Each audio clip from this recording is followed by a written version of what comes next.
Hello, everyone. Randy Wild here with the EDL 854 case study that I titled Lottery. So, this case study background, it was an elementary school called Briardale Elementary. They created this fundraising foundation. It was ran by parents, it had teachers on the board. They used these funds to get money for some supplementary programming and curriculum for art, music, adding new programs. They used a school account, which is obviously how the school got so involved. The principal kind of oversees this a little bit. And the idea they came up with is basically a lottery idea after doing some research, and that is illegal without the proper licensure. Some key points from the case study: who is the expert on school finance? It's not going to be the parent organization. The expert needed to provide them with the local, state, and federal laws. Their fundraising ideas are great, but who's managing the money? Who's tracking the money? If school accounts are being used, there's got to be a great paper trail. The president of the foundation needs to get school approval for all of this. And there's just a lot of missing pieces in this case study as far as tracking the money, managing, and kind of some oversight by the foundation that's basically ran by parents, not the school, but using school accounts. So who should oversee this? First, the principal needs to oversee this because it's involving his school activity funds. There's got to be a chain of command established.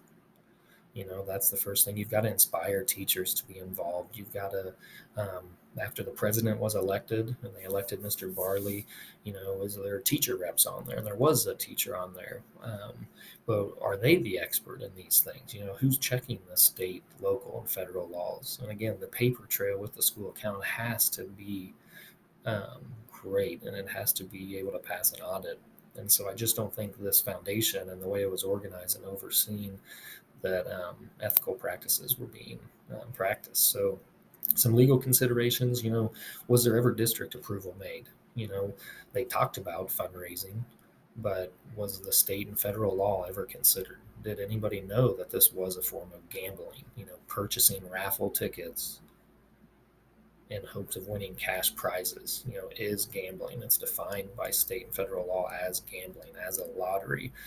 What can that money be used for? And there's a definition here of a raffle is a form of gambling. People pay money to buy tickets in hope of winning a prize, and that's just not something that a nonprofit organization like a school, a tax exempt organization, can do.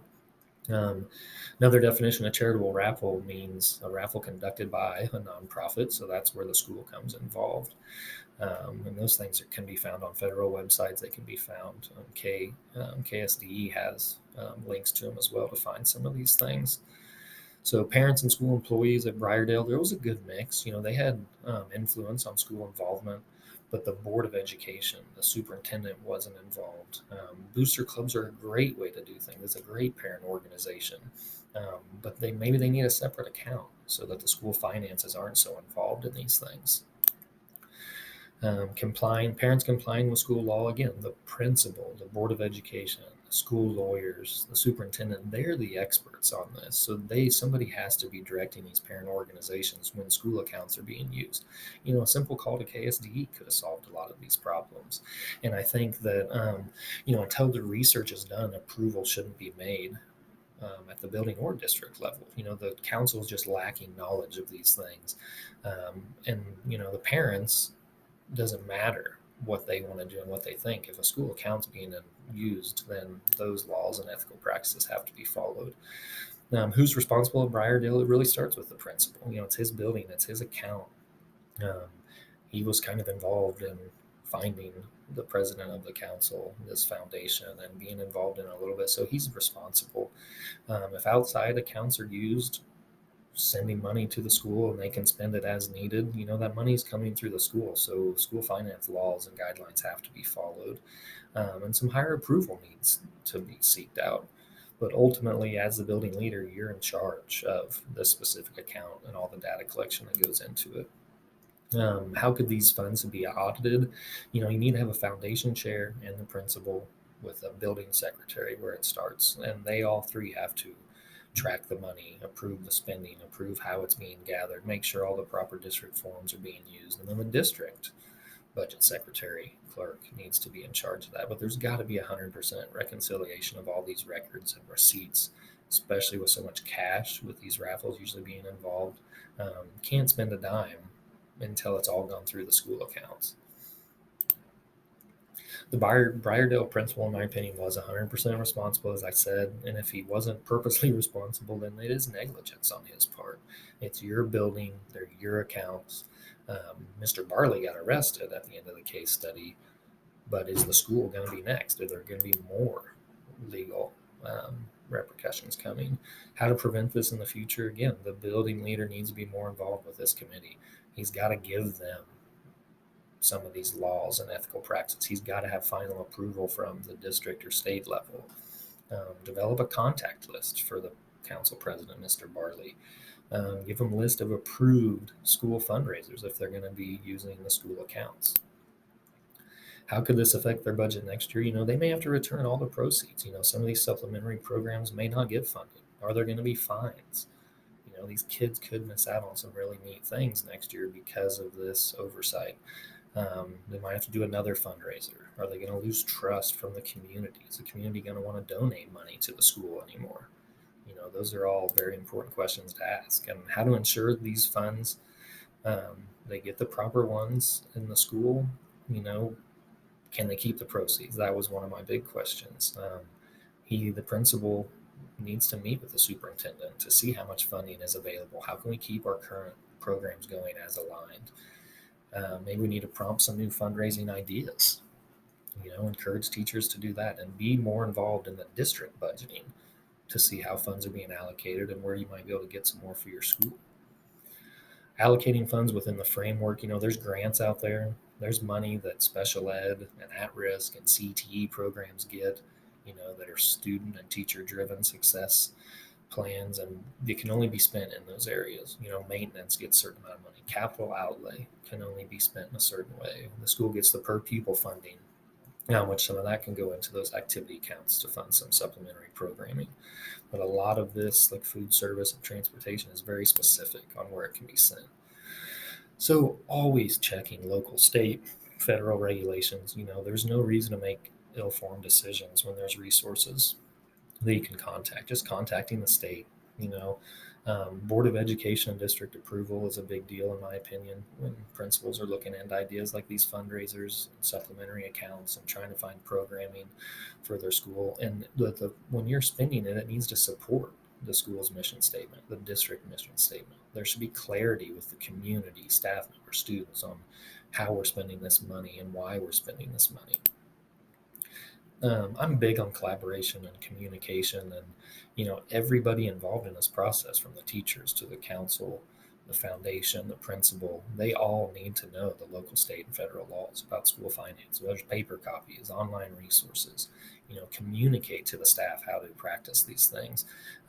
Be involved with this as much as possible. Support the community, support the teachers, support other admin, and hope for this open line of communication to kind of avoid these mishaps in the future.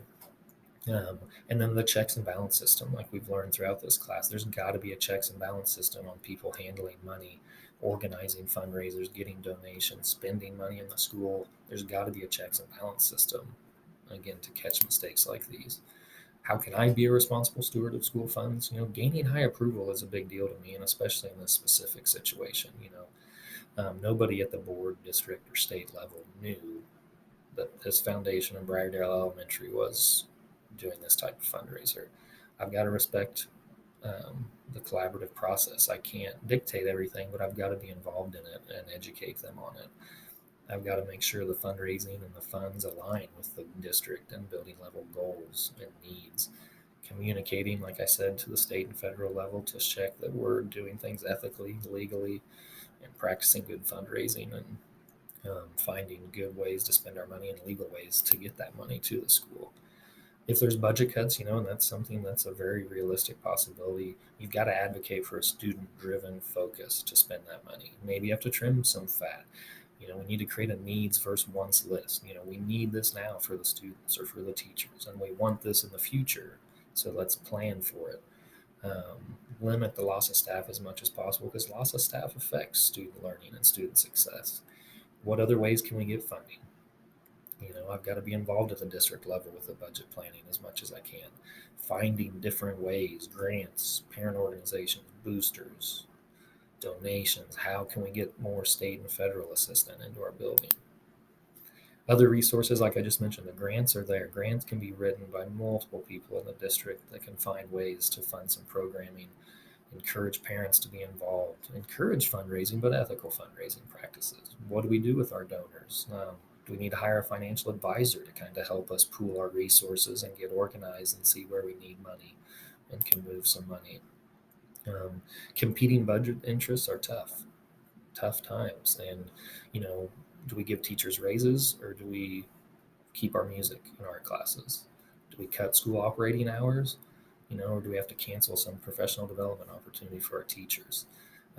Giving teachers a step increase on the salary, or do we offer more pre-K services?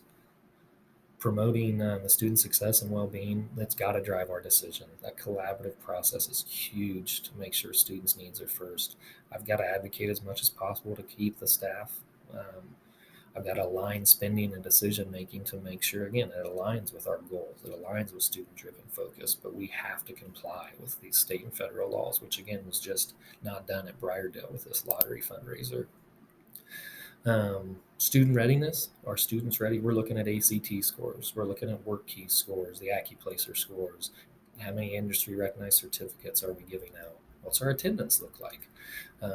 How are we following this new accreditation model, the Kansas CAN and the KISA, school redesign, the post-secondary success rates with military, earning degrees, getting into college? How are we tracking this, and how is that setting our kids up in school for these future successes? Again, collaboration is big. We've got to have the community partnerships. We've got to host school and community events. We've got to have kids out in the community working. The open line of communication has to be there. We've got to provide clarity with our spending and our budgets, especially after an incident like at Briardale. We've got to have that trust in the community and that active partnership. I've got to get teacher-driven professional development opportunities because the students and staff need to be supportive in a positive way. We've got to have a collaborative decision-making process and communication model that promotes success. We've got to inspire new ideas with our teachers, inspire new techniques and strategies, and promote this individual plan of study for students. Supporting students and teachers in safe classrooms. It's not just the academic, social, emotional as part of it.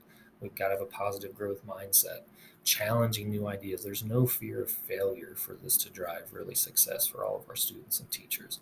And finding real life application for our student is big. How can I manage all the resources in my buildings? I've got to know my teachers' needs. I've got to know my students' needs. How can I reallocate our resources to help support everybody? How do I become a budgeting expert? There's always going to be repairs. There's always going to be requests for new things. So what kind of budget can I create and budget process in my building to make sure we're ethically managing all these resources? And that's all I have for now. Again, the big lesson here is always check with the state, federal guidelines, check with the Board of Education, your superintendents. There are other experts, and they just had a lot of that lacking at Briardale, which led to an unlicensed fundraiser, which was going through the school account, which could have a lot of repercussions for the school in the future. And so it's just always best to do your homework and be informed. There's the reference page. Appreciate you guys tuning in. Look forward to watching yours. Thank you.